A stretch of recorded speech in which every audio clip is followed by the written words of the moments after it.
as far as blockages, we could say we're the ones being blocked and not so much the things that we're trying to get done. We're the ones who are swimming toward our new world to be born. So if there's any blockages to be had, they're really designed to block us. With that being said, let's understand the potential attack, or at least obstacles that surround the golden child, golden ray energy. Now, you have to connect this to the scriptures that talk about the woman who rides the beast and the dragon, etc., because these are different ways that the seed is attacked. The enemy or adversarial nature, whatever is opposite to your pole, opposite to your connection, the shadow side of you, or what you would call bad luck, these things are trying to kill the youth that's inside of you, your youthful vigor. And on a large scale, societal programming destroys a big part of what makes a young person really young, with that almost invincible vitality, that endless exuberance. It's locked into the power and the use of their imagination. It's not so much that them believing in something invisible is bringing it to fruition, because that tackles another school of thought. But when we're plugging it into the golden child energy in this way, we're saying that it's how the person feels when they're using their imagination as a little kid, when they're doing make-believe, how their eyes light up. If their brains were connected to scans, I'm sure major parts of their brain would light up. Whatever would resemble joy in the release of serotonin, dopamine, all kinds of endorphins, feel-good chemicals, secreting all kinds of crystals, oil from the pineal gland, shattering all kinds of DMT shards, allowing for not only abstract perception, but abstract conceptualization. Being able to see things in a way that you've never seen them before, on average. All of these things are connected to the golden child or golden ray energy, and this is connected to what makes you quintessentially young.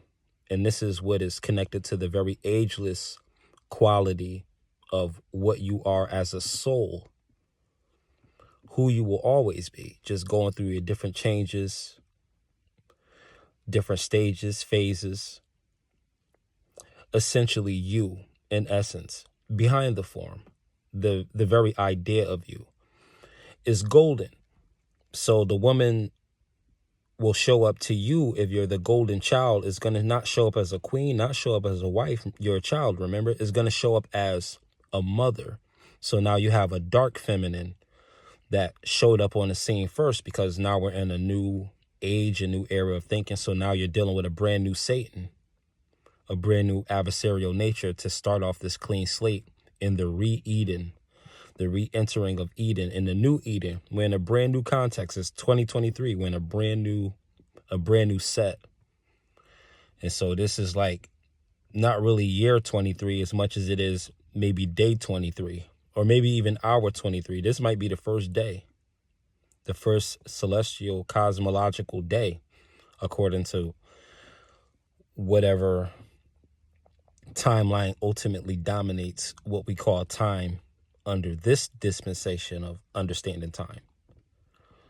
So the golden child, golden ray energy is connected to your imagination, but it's more so connected to the idea of your thinking, improving your physicality and your outlook.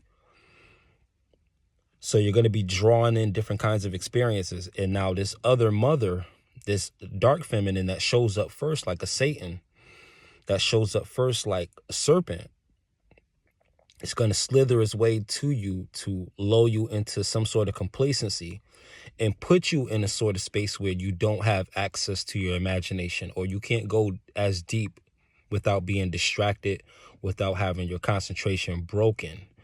You won't be able to get into your golden energy. You may get bronze at best with the run-of-the-mill day-to-day things that we each have to deal with. If we're focused only on the accomplishing of these things, we can live very legalistic and militaristic. And this is going to crowd out all of the positive things that we want to feel and experience and attract. And even when we're in the space of a good opportunity, we can blow it if our attitude is bad. So it still stands to reason that vibration, energy is everything. If you're going to be drawing things to this physical plane, you understand, on higher dimensions, you're just purely energy now, not so much seeking out the thing. So the golden ray understands this. Golden energy understands this and lives in a sort of synthesis where it's taking on not the milk of Helios, not the nurturing, not the older doctrines of Helios that goes around, just the sun that governs the very near planetary bodies, or the very near parts of the psyche, the major areas of thought, of subject matter. Not that Helios, but a central sun that exists in the middle of the entire universe. Whatever's holding the entire universe together, that sun, which is pretty much black, tells you something about what the internal sun is and what the outer sun is a mirror of. See, that sun is shining and is causing heat to be felt all over the planet just from a Helios. Just from a Helios. All religions, all belief systems, mathematics, etc. was built off of Helios. Not the central sun, but Helios, the light that governs the very near planetary bodies, the one that in the scriptures is called really the lesser light to rule the night, because you understand the moon is not a light at all. So Genesis is not talking about greater and lesser lights, meaning the sun and the moon. The lesser light that rules the night is a different kind of sun than the central sun. The central sun rules what is called day, but day has a symbolic double meaning, which also means to know, to govern all that knows, to shine on all that is knowing. See, you can know things in light and in darkness. Knowing is the consistentness of what is double spoken when the word day is used in mystical language. To bring on the day is to bring on the light, to bring on knowledge, knowing, to bring on not revelation, but an unveiling. Not revelation, reveiling. We're not putting another veil over it. We're leaving all of the veils off of it, letting the central sun be seen, because the central sun, for all intensive purposes, is painted out to be very Saturnian, to be very hidden and cryptic. But that just comes with the limited, widespread knowledge and understanding of the central sun's character. But the central sun itself, and of course also in its repose, it being supreme darkness. But the fact that all things consist of its energy and its strength should make it omnipresent enough just by evidence of what it empowers. So we don't have to see it to know that we feel it and are a part of it and are existing because of it. That doesn't have to deal with belief. That can just tap into whatever we would consider inexplicable, hard to explain. Like, well, what is it that makes us all live? Well, we know that it is something. And in this instance, let's call it the central sun. And if you want to keep it religious, then you can call it the central SON, the center sun. There's like a sun behind the sun, because there's different rulers in God forms throughout history that take turns governing existence, or governing whatever you want to call belief, the demiurge, for 26,000 year clips. But the sun behind all of the rulers that are to come. So whatever you're calling the one, whatever you're calling source, without form, like before father, you know what I mean? Like not in creator mode, because if you're going on the Dharma wheel and like recycling, understanding that whole process, if you're starting from the child, then you know that the father that doesn't come first. If the story is starting with you as the son, you understand. This is how you can break spell language when it comes with the Father, Son, Holy Trinity delta. Its dark side and how it can keep you limited. You conquer that by understanding that the son comes first, because you're the new child. You're the one that's being born. You're not starting off into this life as an adult. No, you're the baby. You grow into either the mother or father of you, version of you. That's golden energy, understanding that. What happens is a lot of us start old and get older. And the power is in the youthfulness of our imagination, the youthfulness of wonder, the youthfulness of having an open mind, of being studious, of being curious about life again, of looking at life like it's a challenge for you to overcome. You know, if you're a gamer, you're looking at life like it's a video game. You know, it's serious, but you know, same thing. You want your power ups, you want your level up, so you're not missing out on your disciplines because you want to get your power ups. You're not missing out on the bosses. You're making sure your health points up, so you're making sure you're rested, meditated, making sure that you're thinking about the right things, that your predominant thoughts are positive, so that you're going in there with an energy that's felt, you know, when you're around people. All of this is tapping in the golden energy. But the dark feminine showed up first. That's why you have so much chaos going on. Like, it's a dark feminine that's representing Tiamat, but Tiamat's wrath side, to clear out all of those who are trying to hold on to the old way and won't allow the switch.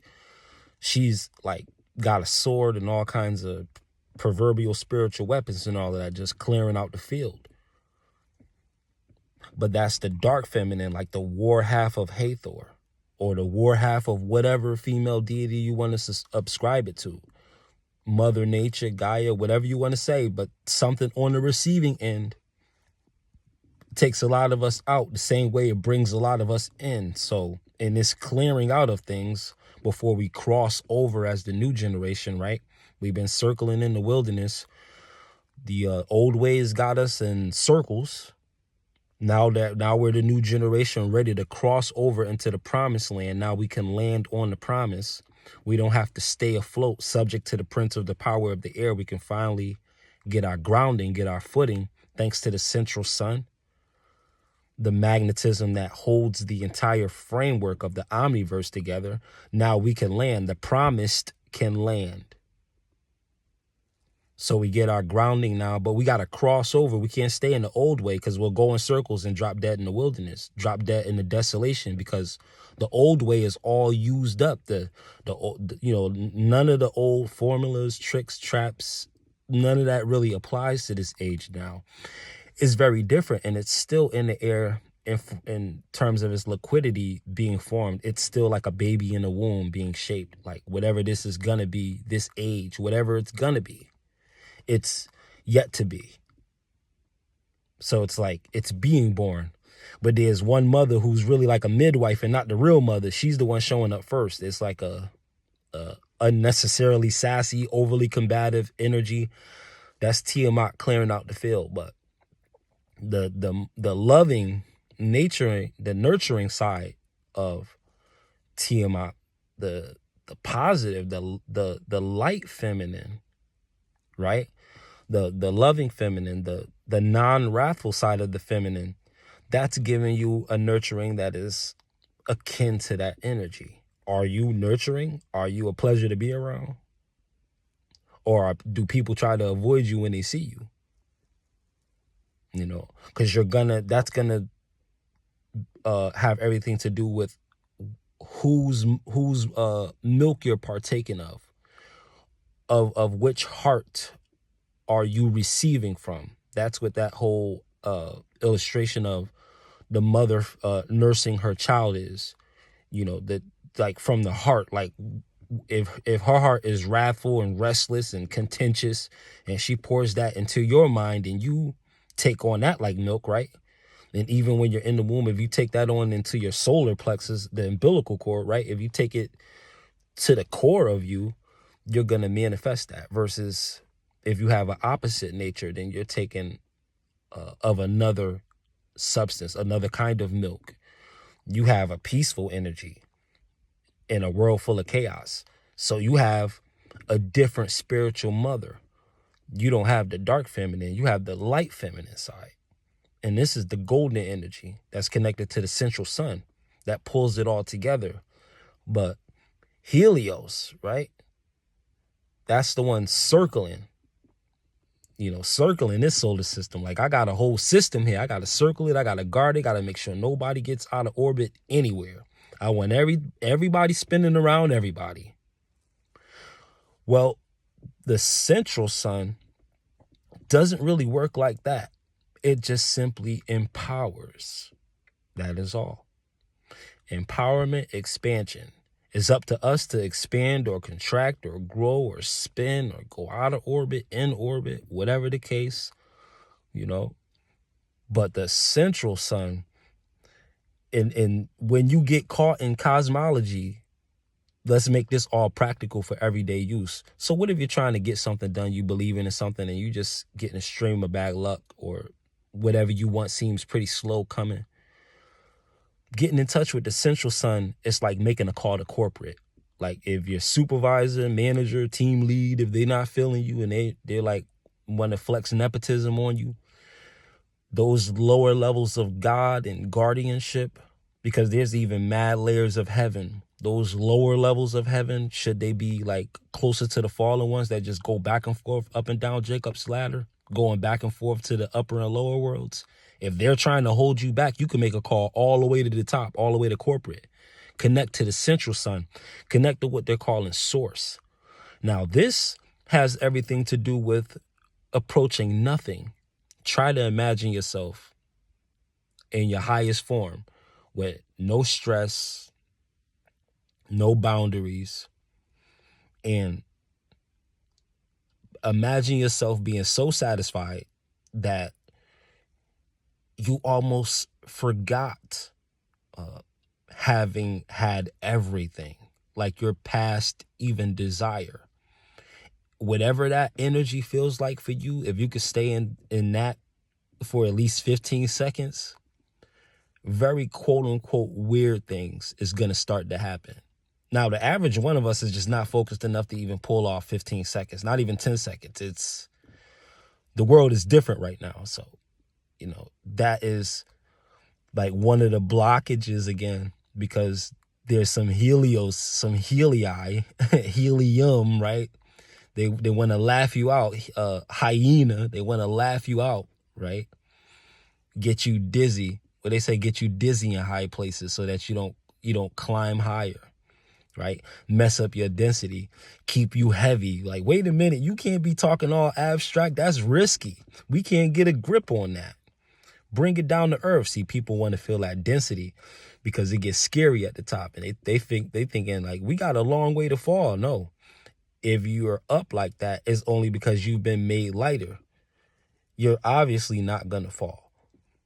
Should you increase in density though, down you go. This is why Jesus said, Peter, what got into you that he started to sink? He didn't say just Peter, where's your faith at? That Peter, what got into you? Something got into him to make him less light, to make him spiritually dense enough to sink on water that he was once walking on. Being curious enough, and in that curiosity, like, let me see if this works, that kept him spiritually light. You get it? Not spiritually heavy. And we're in the Aquarian age, so you already got this talking about water, going to the picture of water. If you're too heavy, you sink into the bottom. And what's that? That's drowning. You can drown in this age with gas prices, food prices, rent, mortgage. You could drown in this age because your density in the world could be so heavy. What's going on social media? You ain't even got to turn on the TV for news. That it might pop up on your phone. The bad news that you used to chase, it'll just pop up on you. You ain't even got to go to the TV no more. Density. Can you get light? What ain't that what Jim Jones said? And pop champagne, get light. Harlem, get light. Can you get light? And I don't mean like light, like bright shine. No, can you get light, lighter, less heavy, less heavy? That's what we mean too by lighten up. Like, don't be so heavy. You can be heavy in terms of abstract thought now, being philosophical, think deeply. That kind of heavy, that's cool.